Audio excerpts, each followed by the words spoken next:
Dear student, मेरा नाम है रवि और आज हम करेंगे financial statement of company. Financial statement of company में आज हम देखेंगे बैलेंस शीट। जो बैलेंस शीट है कंपनी की, किस तरह का उसका फॉर्मेट होता है। तो जो हमारी बैलेंस शीट है वो प्रिस्क्राइब होती है हमारी, जो एक प्रेस्क्राइब फॉर्मेट होता है। किसमें ये होता है? Prescribe format in part 1 of आपका शेड्यूल 3 ऑफ द कंपनी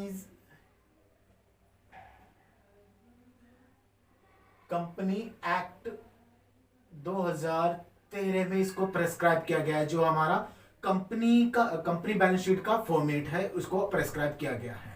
तो उसके बाद इसका फॉर्मेट कैसा होता है? तो इसमें आपका होता है, सबसे पहले हम नेम ऑफ कंपनी लिखते हैं जो भी है।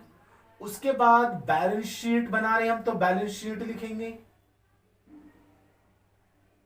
उसके बाद डेट क्या हमारी? एज एट 31 मार्च, और जो भी आपकी डेट है 20 एंड XX, जो भी आपकी डेट है वो डेट लिखेंगे। यहां तक आया समझ में? जो हमारा बैलेंस शीट का ये फॉर्मेट होता है, मैं फॉर्मेट बता देता हूं किस तरह का होता है। ये आपका इस तरह से आपके 2 कॉलम होते हैं इसमें। एक करंट ईयर का अमाउंट लिखने के लिए, एक प्रीवियस ईयर का अमाउंट लिखने के लिए, और एक नोट टू अमाउंट होता है, नोट टू अकाउंट लिखने के लिए। और ये हमारा हो जाता है आपका पार्टिकुलर। तो ये आपका पार्टिकुलर है।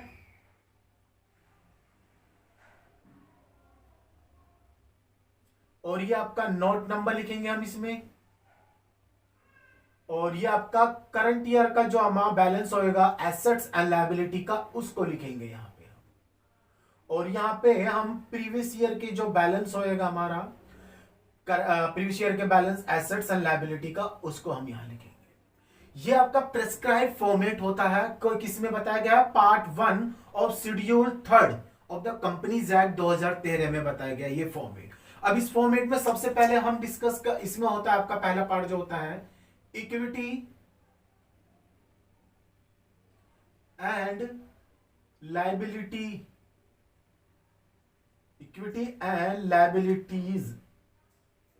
अब इक्विटी एंड लायबिलिटीज में क्या क्या होता है? सबसे पहले इसका हेड होता है एक शेयर होल्डर्स फंड। जो शेयर होल्डर्स होते हैं उनका फंड, उनके बारे में इसमें ये आपका हेड है। और इसके अंदर सब हेड में कौन कौन से अमाउंट आता है? इसमें आपकी शेयर कैपिटल आ जाती है। जो शेयर कैपिटल है इसको नोट नंबर 1 देंगे। और इसका करंट ईयर का अमाउंट यहां जाता है और प्रीवियस ईयर का अमाउंट यहां जाता है। नोट नंबर मैंने इसलिए दिया इसका क्योंकि इनको हम एक सेपरेट वीडियो में पॉइंट एक एक सब हेड को हम डिस्कस करेंगे। ये आपका सब हेड है, ये आपका मेन हेड है शेयर होल्डर फंड, और ये इसका सब हेड है। इन सबको हम एक सेपरेट वीडियो में डिटेल से डिस्कस करेंगे। इसलिए मैंने इसको नोट नंबर 1 दिया है, क्योंकि इसके लिए हम नोट टू अकाउंट बनाते हैं। यहाँ पे मेन अमाउंट लिखा जाता है और पूरी डिटेल के लिए इसके कंपनी नोट टू अकाउंट बनाती है, और यहाँ पे उनका मेन अमाउंट लिखते हैं। तो नोट टू अकाउंट इनका अलग हम डिस्कस करेंगे। उसके बाद 20 में आ जाता है आपका रिजर्व एंड सरप्लस। जितने भी रिजर्व एंड सरप्लस है सब यहां जाएंगे। ये भी एक बहुत बड़ा पॉइंट है, तो इसके भी नोट टू अकाउंट बनाऊंगा मैं, और इसका नोट नंबर 2 दे दूंगा। और करंट ईयर का अमाउंट यहाँ, प्रीवियस ईयर का अमाउंट यहां पे लिखा जाएगा। उसके बाद इसमें सी पॉइंट आ जाता है money received against share warrant. Share warrants, इसको नोट नंबर नहीं दूंगा, बहुत छोटा सा पॉइंट है, मैं अभी बताता हूं आपको। यहां करंट ईयर में अमाउंट लिखेंगे, इसका प्रीवियस ईयर का अमाउंट लिखेंगे। शेयर वारंट यानी कि देखो, ये कभी कभी क्या होता है, जो प्रीमियम कंपनी होती है, बड़ी बड़ी कंपनी होती है, उनके शेयर आसानी से नहीं मिलते हैं। तो क्या करते हैं, कंपनी क्या कहती है इनसे कि ऐसे करो, हमें अभी पैसा दे दो, जब हम आपको शेयर इशू करेंगे तब आपको शेयर दे देंगे। तो जो शेयर परचेज करना चाहता है वो क्या पहले ही कंपनी को पैसा दे देता है और कंपनी उसके बदले में एक वारंट इशू कर देती है, इंस्ट्रूमेंट वारंट, जिसकी वारंट इशू कर देती है। जब कंपनी शेयर इशू करेगी तो इनको शेयर पहले देगी, तो ये आपका share money receive against share warrant होता है। उसके बाद ये आपका शेयर होल्डर फंड में आ जाता है। उसके बाद सेकंड इसमें हेड आता है आपका share application money pending allotment, इसको नोट नंबर नहीं दूंगा, इसको भी ऐसे लिखूंगा, छोटा सा पॉइंट है ये, या इसको डिस्कस करेंगे हम सेपरेट वीडियो में। उसके बाद थर्ड पॉइंट आता है इसमें आपका, थर्ड हेड आता है आपका नॉन करंट लायबिलिटीज।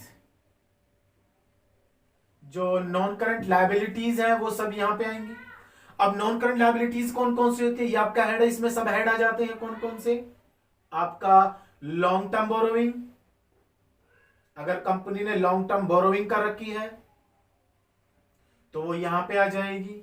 ये एक काफी पॉइंट आते हैं इसके अंदर भी लॉन्ग टर्म बोरोइंग में, तो इसको मैं नोट नंबर 3 देता हूं और इसका करंट ईयर का अमाउंट यहां और प्रीवियस ईयर का अमाउंट यहां पे आ जाता है। उसके बाद बी पॉइंट इसमें आ जाता है डेफर्ड टैक्स लायबिलिटी। जो डेफर्ड टैक्स लायबिलिटी एक छोटा सा पॉइंट है, ज्यादा बड़ा नहीं होता, इसको भी डिस्कस करेंगे हम सेपरेट वीडियो में। और इसका करंट ईयर का अमाउंट यहां और प्रीवियस ईयर का अमाउंट यहां जाएगा। उसके बाद इसमें आपका आ जाता है C point other long term borrowing. अगर जो बोरोइंग आपकी सब हेड ए में नहीं गई है, लॉन्ग टर्म बोरोइंग में नहीं गई है, वो अदर लॉन्ग टर्म बोरोइंग में आ जाती है। तो इसको भी मैं नोट नंबर 4 दे देता हूं और इसका करंट ईयर का अमाउंट यहां, प्रीवियस ईयर का यहां पे लिख देता हूं इसका। इसी में आपका डी पॉइंट आ जाता है आपका लॉन्ग टर्म प्रोविजंस। जो लॉन्ग टर्म प्रोविजंस हैं वो सब यहां पे आ जाएंगे। ये भी इसको मैं नोट नंबर 5 दे देता हूं, इसको भी डिस्कस करेंगे हम सेपरेटली। लॉन्ग टर्म प्रोविजंस कौन से होते हैं, ये करंट ईयर में, ये इसके प्रीवियस ईयर में जो अमाउंट आएगा।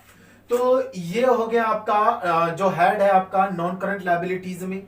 उसके बाद फोर्थ इसमें हेड होता है आपका, फोर्थ हेड होता है करंट लायबिलिटीज। जो करंट लायबिलिटीज होती हैं, यानी कि जो 12 महीने से कम में ही सेटलमेंट जिनका हो जाता है, वो यहां पे आएंगी। अब इसमें भी आपकी बहुत सारी होती हैं, कई होती हैं। ए सब हेड, ये आपका हेड होएगा और इसके अंदर जो आएंगी ए बी सी लिखूंगा मैं, वो इनके सब हेड कहलाएगा। इसमें आपका आ जाएगा शॉर्ट टर्म बोरोइंग। अगर कंपनी ने शॉर्ट टर्म बोरोइंग कर रखी है तो वो यहां पे आ जाएगी। इसको मैं आपका नोट नंबर 6 दे देता हूं और करंट ईयर का अमाउंट यहां, प्रीवियस ईयर का यहां पे आ जाएगा।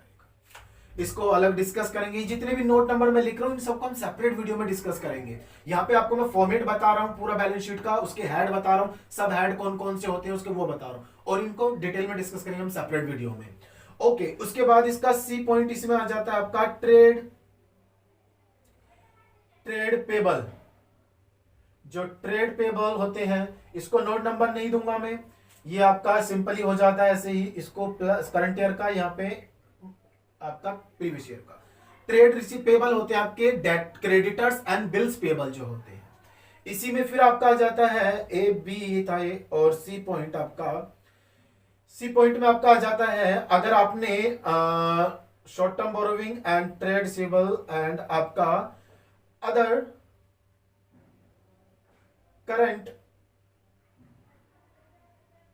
लायबिलिटीज, अगर आपने कोई और अदर करंट लायबिलिटीज ले रखी है, यानी कि जो शॉर्ट टर्म बोरोइंग में नहीं आती, वो कहाँ आएगी, अदर करंट लायबिलिटीज में आ जाएगी। और इसको भी नोट नंबर दूंगा मैं 7 और इसका करंट ईयर का अमाउंट यहाँ और यहाँ, क्योंकि इसमें काफी ट्रांजेक्शन आती है इसके अंदर, तो इसको मैं यहाँ पे नोट नंबर दूंगा। उसके बाद इसमें आपका सी डी पॉइंट आ जाता है आपका, अगर कंपनी ने शॉर्ट टर्म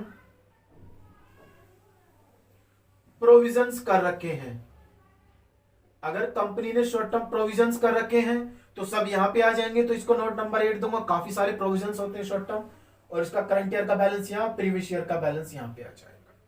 तो ये आपकी लायबिलिटी साइड हो जाएगी, ये आपकी लायबिलिटी साइड हो जाएगी। इसी में सारे हेड हो गए, इसमें आपका 4 हेड सब हेड होते हैं और उनके सब हेड होते हैं। जैसे करंट लायबिलिटी एक हेड है, इसके अंदर सब हेड ये आपके आ जाते हैं, short term borrowing, trade payable and other current liabilities and आपकी लॉन्ग टर्म प्रोविजंस आपका आ जाएगा। तो ये आपका आ जाएगा, इसका टोटल यहां पे हो जाएगा, इसका का प्रीवियस ईयर कॉलम का टोटल, यहाँ पे करंट ईयर का टोटल। तो ये हो जाएगा लायबिलिटीज, जितनी भी इक्विटी लायबिलिटी सब हो जाएगी। इधर साइड हम करेंगे इसकी एसेट्स एंड एसेट्स जो होती है हमारी, उनके बारे में डिस्कस करेंगे। ये इसका मैन अमाउंट हो जाएंगे और इसका ये नोट नंबर दूंगा इसमें अब हम बात करेंगे एसेट्स के बारे में। जो हमारी एसेट्स होती है, आपको सेकंड पॉइंट देंगे हम एसेट्स। एसेट्स में जो आती है आपकी, इसमें आपका नंबर 1 हेड आपका होता है नॉन करंट एसेट्स। जो नॉन करंट एसेट्स होती है यहां आती है। नॉन करंट एसेट्स में भी आपके इसमें भी आपका ये आपका हेड है, इसके अंदर भी हेड में आपका सब हेड आ जाते हैं। सब हेड में आपका आ जाता है क्या, ए, मैं इसको ए लिखूंगा, ये सब हेड है।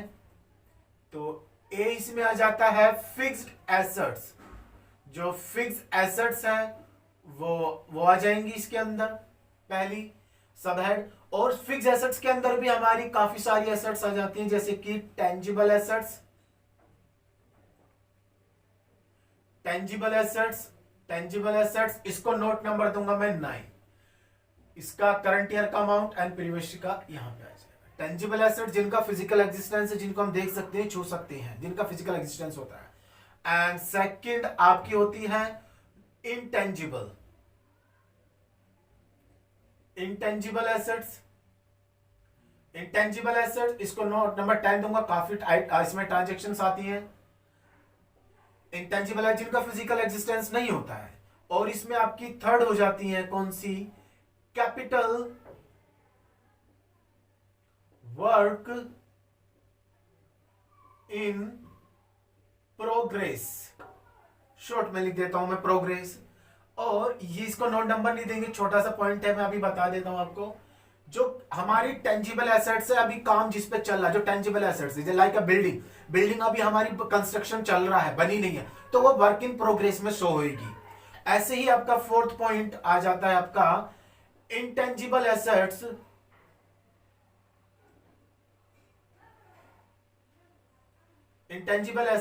Under development. जो इंटेंजिबल एसेट्स है हमारी अंडर डेवलप, यानी कि अभी उन पे काम चल रहा है, इसको नोट नंबर नहीं दूंगा, मैं ऐसे ही लिखूंगा क्योंकि छोटा ज्यादा बड़ा पॉइंट नहीं है। मतलब कि इंटेंजिबल एसेट जिस पे हमारा काम चल रहा है, अभी काम क्या चल रहा है, जैसे कि ट्रेडमार्क हमारे intangible asset, trademark intangible assets होते हैं और उनको हम रजिस्टर करा रहे हैं और रजिस्टर करने का प्रोसेस अभी चला, भी रजिस्टर हुए नहीं है, तो ये आपके होंगे इंटेंजिबल एसेट अंडर डेवलपमेंट। तो ये हो जाते हैं आपके फिक्स एसेट्स। उसके बाद आपका बी पॉइंट सब हेड आ जाता है इसका नॉन करंट में, आपका नॉन करंट इन्वेस्टमेंट। और इसको भी मैं आपका नाम दे देता हूं 11। इसमें भी काफी सारे आपके जो लॉन्ग टर्म के लिए हमने इन्वेस्टमेंट किए हैं कंपनी ने, वो सब आ जाते हैं। तो इसमें काफी आइटम आते हैं, तो मैं इतनी 11 दे देता हूं नोट नंबर, और इसके करंट ईयर और प्रीवियस ईयर का अमाउंट इधर लेते हैं। इसी में सी आ जाता है आपका डेफर्ड टैक्स एसेट्स। जो डेफर्ड टैक्स एसेट्स होती है हमारी, वो यहां पे आ जाएगी। जैसे कि डेफर्ड टैक्स लायबिलिटी होती है एक हमारी, ऐसी डेफर्ड टैक्स एसेट्स भी होती है। तो इसको नोट नंबर नहीं दूंगा, छोटा सा पॉइंट है, इन दोनों को एक साथ एक वीडियो में डिस्कस करेंगे, डेफर्ड टैक्स लायबिलिटी और डेफर्ड टैक्स एसेट्स को। इसी में आपका फिर डी पॉइंट आ जाता है क्या, आपकी deferred tax and loan and advances. जो लोन एंड एडवांसेस आपने लॉन्ग टर्म के लिए दे रखे हैं किसी को, इसको नोट नंबर नहीं दूंगा मैं, लॉन्ग टर्म के लिए दे रखे हैं, तो वो आपके यहां पे आ जाएंगे, जो भी लॉन्ग टर्म के लिए लोन एंड एडवांस किसी को आपने दे रखा है। उसके बाद ये आपके सब हेड हो जाते हैं आपके लोन एंड एडवांस, एंड ये आपके इसमें 4 सब हेड आ गए। उसके बाद आपका आ जाता है करंट, इसके बाद आ जाता है हेड 2 करंट एसेट्स।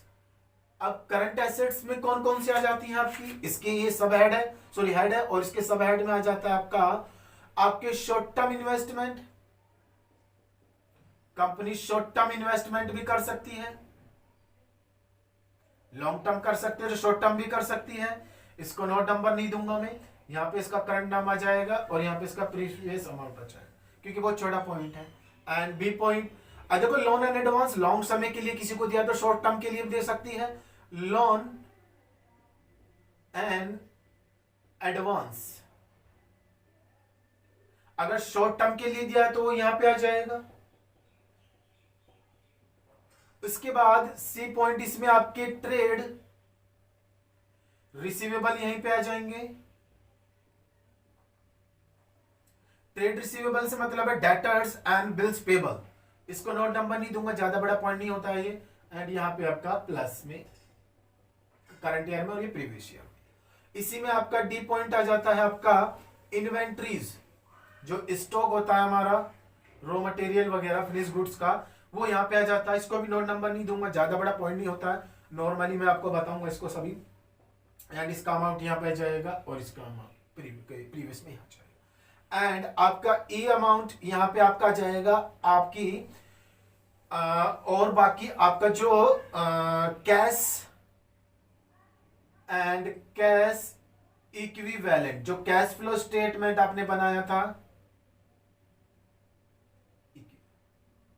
जो कैश फ्लो स्टेटमेंट बनाया था आपने, वो यहां जाएगा। इससे नोट नंबर 12 देता हूं, काफी सारे आते हैं इसमें कैश इक्विवेलेंट में आइटम्स, और इसका अमाउंट यहाँ आएगा करंट ईयर का, प्रीवियस ईयर का यहाँ पे आ जाएगा। और इसमें आपका एफ पॉइंट आ जाएगा, अगर इनसे भी कुछ बच जाता है करंट में तो आ जाएगा अदर में, अदर करंट एसेट्स, जो इनसे बच जाएगा वो अदर करंट एसेट्स में डाल सकते हो। इसको भी नोट नंबर दे देता हूं क्योंकि काफी सारी आइटम्स आ जाते हैं इसमें, और इसका करंट ईयर का यहाँ पे और प्रीवियस ईयर का यहाँ पे आ जाएगा। इसमें आपका शॉर्ट टर्म प्रोविजन, हाँ सही है, ओके, तो अदर करंट एसेट्स में आ जाएगा।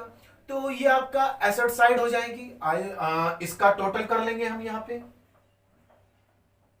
इसका टोटल हो जाएगा यहाँ पे, और दोनों एसेट्स एंड लायबिलिटी का दोनों का बैलेंस इक्वल आना चाहिए। तो ये था आपका बैलेंस शीट का पूरा फॉर्मेट जो प्रेस्क्राइब्ड होता है किसमें, part 1 of schedule 3 of the companies act 2013 में, और वो बताता है बैलेंस शीट का फॉर्मेट किस तरह से होगा। तो इसमें आई ऑफ कुछ नहीं बचा हुआ, आपके share holder fund, share capital application, money pending allotment, non current liabilities, and non current liabilities में आपके चारों हेड आ गए। एंड करंट लायबिलिटीज में आपके short term borrowing, trade payable, and आपका current liabilities and short term provisions आ जाएंगे, और यहाँ पे भी सारा हो गया है। तो ये आपकी पूरी बैलेंस शीट है, और सब हेड एकदम सिस्टमेटिक से बनाना पड़ता है, कोई भी आप हेड ऊपर नीचे नहीं कर सकते, ऐसे कुछ भी कहीं भी नहीं डाल सकते आप, पूरा सिस्टमेटिक तरीके से बनाना पड़ता है, क्योंकि ये प्रेस्क्राइब फॉर्म है हमारा। किसने प्रेस्क्राइब किया गया है, ये प्रेस्क्राइब किया गया part 1 of schedule 3 of the companies act में। तो आई होप आपको समझ में आया हो। तो मिलते हैं एक अगली वीडियो में, तो bye and thank you for watching.